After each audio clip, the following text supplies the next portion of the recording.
Cordial saludo, mi nombre es Millarlay Giraldo, soy estudiante de Tecnología en Gestión Comercial y de Negocios, estoy viendo contabilidad financiera básica y pues aquí quiero contarles como los conocimientos adquiridos durante este curso. Podemos hablar inicialmente de las transacciones comerciales de una organización. Entonces, todas las transacciones económicas que realiza una empresa deben ser clasificadas y registradas en la contabilidad de una empresa para esto se utilizan los asientos contables que los registros monetarios escritos de una transacción o operación comercial realizan por el ente económico. Es de vital importancia tener claro el proceso de registro de las transacciones económicas, para lo cual es necesario el análisis de dicha transacción a través de preguntas que nos debemos hacer y que nos indican qué clase de cuenta podemos utilizar y si la debemos debitar o acreditar, aplicando además el principio de la doble partida. Todas las operaciones contables se asemejan a una balanza en que cada lado debe tener un valor igual para que haya un equilibrio.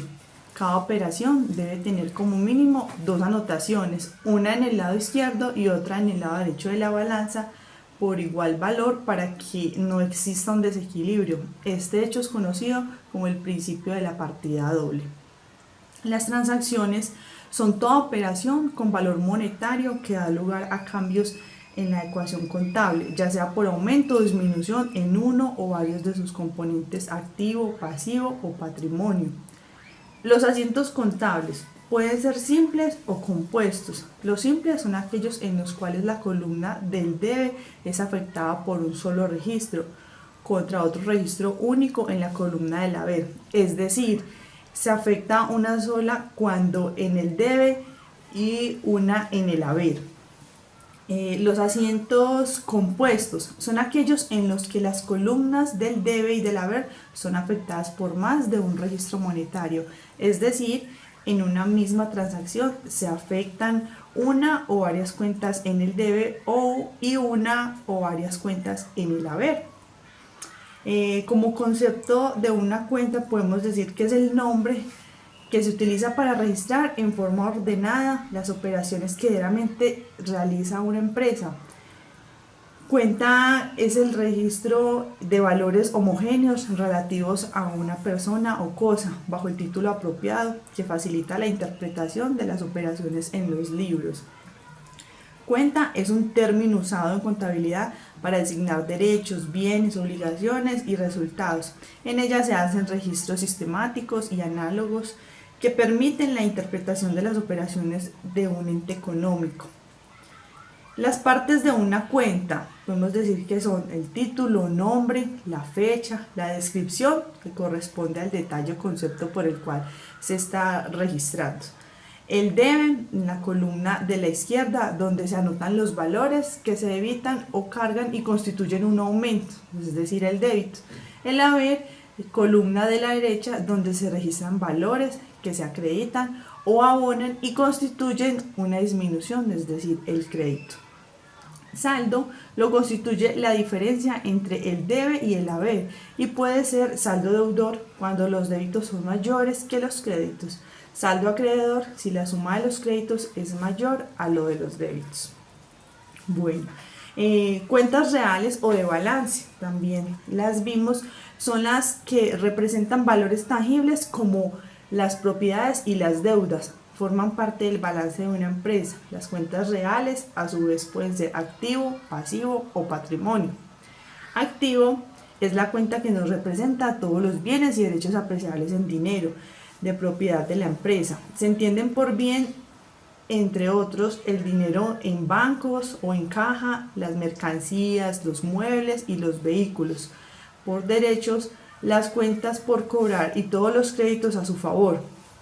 Es la responsabilidad financiera de un recurso obtenido por el ente económico como resultado de eventos pasados, de cuya utilización se espera que fluyan a la empresa beneficios económicos futuros.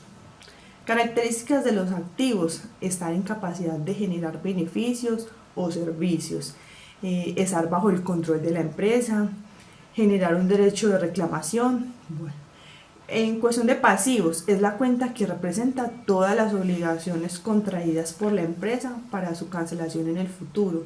Son las deudas que deben pagar por cualquier concepto.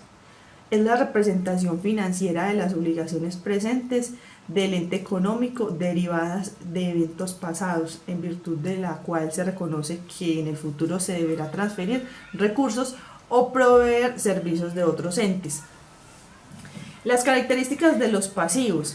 La obligación tiene que haberse causado, tiene que existir una deuda con un beneficio, representa para la empresa una obligación presente, es una característica. Otra es una obligación, es un deber o responsabilidad para actuar de cierta manera.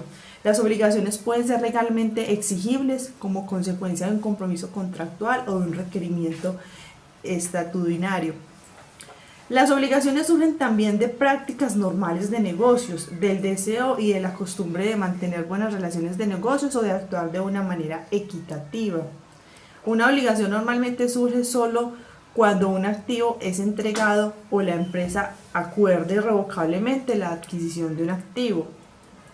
La liquidación de una obligación presente usualmente implica que en la empresa entreguen recursos que conllevan beneficios económicos con objeto de satisfacer los reclamos de la empresa interesada.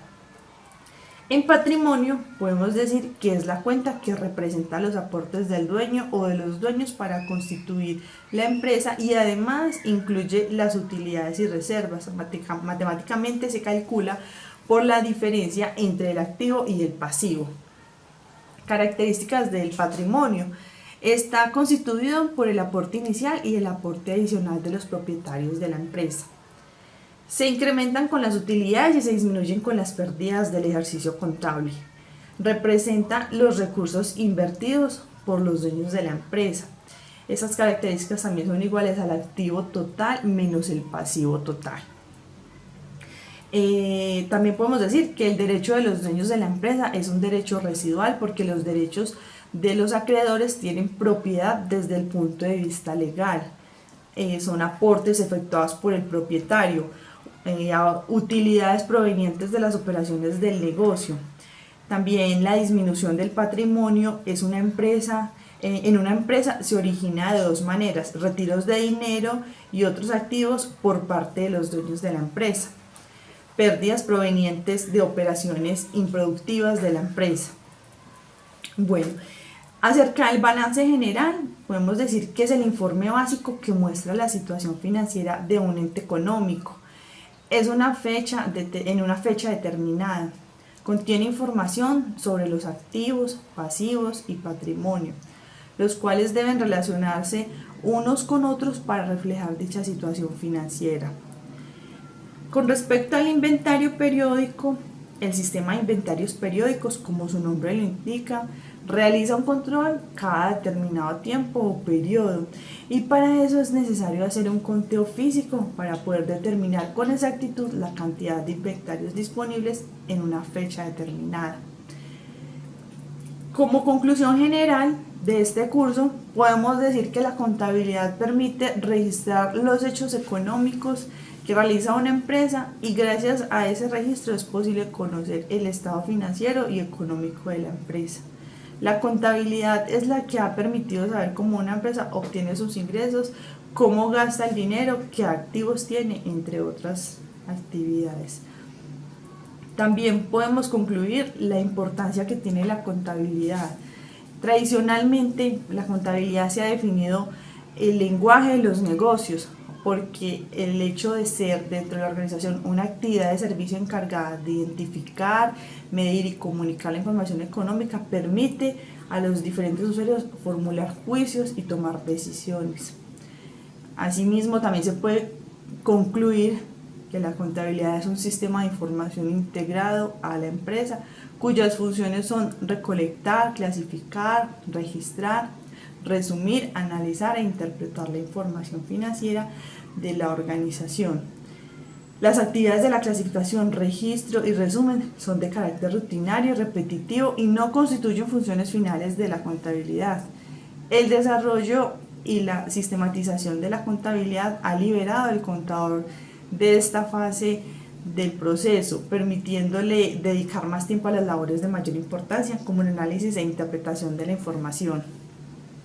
El objetivo primordial de la contabilidad es el proporcionar información financiera de la organización a personas naturales y entidades jurídicas interesadas en sus resultados operacionales y en su situación económica.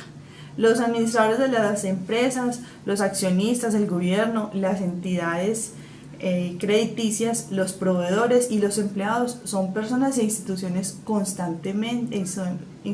constantemente requieren información financiera de la organización para sus respectivos análisis. La contabilidad suministra información de la empresa a los administradores como una contribución a sus funciones de planeación, control y toma de decisiones. Los mismos requieren de información financiera confiable, comprensible, objetiva, razonable u oportuna. Los accionistas o propietarios de la empresa requieren de información financiera con el fin de determinar el rendimiento de su capital invertido y confiado a la administración. También se concluye que los empleados y las organizaciones sindicales necesitan de información contable de la empresa, la cual les permite fundamentar sus peticiones, labores y lograr así acuerdos con sus patrones. El gobierno también hace uso de la información suministrada por la contabilidad. Finalmente, podemos decir que es una herramienta muy importante. Y quiero también agradecer al tutor Gerardo Valdés por el acompañamiento en el curso. Y como recomendación, pues quisiera agregar que se pueden trabajar con textos más dinámicos para hacer de la contabilidad un proceso mucho más dinámico, repitiéndolo nuevamente, y agradable para que el aprendizaje pues llegue de una forma más certera. Muchas gracias, buenas noches.